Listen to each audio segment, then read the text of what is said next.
Добро пожаловать в мой канал.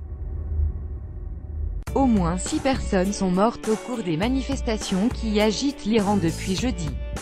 Le Monde 1/2018 à 10h49, mis à jour le 1/2018 à 13h41. Deux autres personnes ont péri dans la ville de Doro-Ouest dans un incident lié indirectement aux manifestations. Des protestataires se sont emparés d'un camion de pompiers et l'ont lâché du haut d'une pente.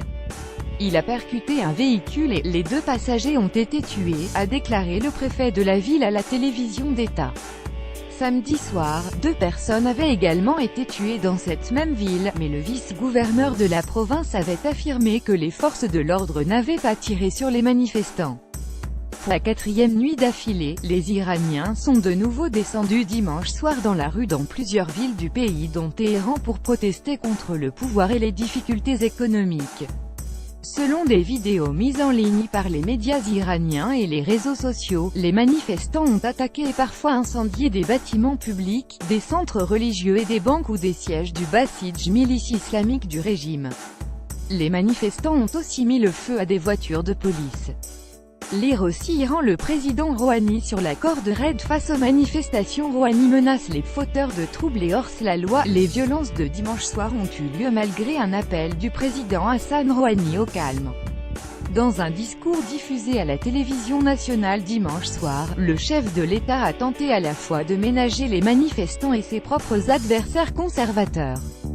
Hassan Rouhani a condamné la violence et la destruction de biens publics, mais il a affirmé qu'il fallait créer un espace pour que les partisans de la révolution et le peuple puissent exprimer leurs inquiétudes quotidiennes. Suite à cette nouvelle nuit de violence, le président Hassan Rouhani a déclaré lundi que le peuple iranien répondrait aux fauteurs de troubles et hors-la-loi. Des manifestations dans plusieurs villes depuis jeudi, des manifestations sociales et anti-gouvernementales qui ont éclaté à Mashhad Nord-Est.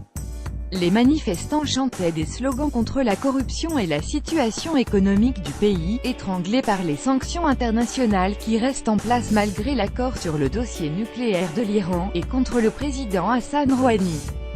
Très rapidement, les manifestations ont pris une tournure politique, visant tout le système et même la diplomatie régionale de Téhéran, notamment son engagement financier et militaire en Syrie, aux côtés du président Bachar al-Assad. Les rassemblements se sont alors multipliés dans plusieurs villes. C'est la première fois, depuis le mouvement de contestation après la réélection de Mahmoud Ahmadinejad en 2009, que des manifestations ont lieu à si grande échelle en Iran.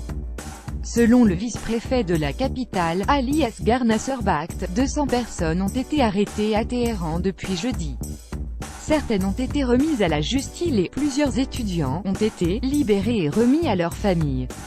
Lire aussi Iran. La photo d'une femme devenue l'icône des protestations n'est pas liée au mouvement. Par ailleurs, l'accès à Internet et aux réseaux sociaux est restreint par intermittence depuis ce week-end. Dimanche après-midi, l'accès à la messagerie cryptée Telegram, très utilisée en Iran, était restreint.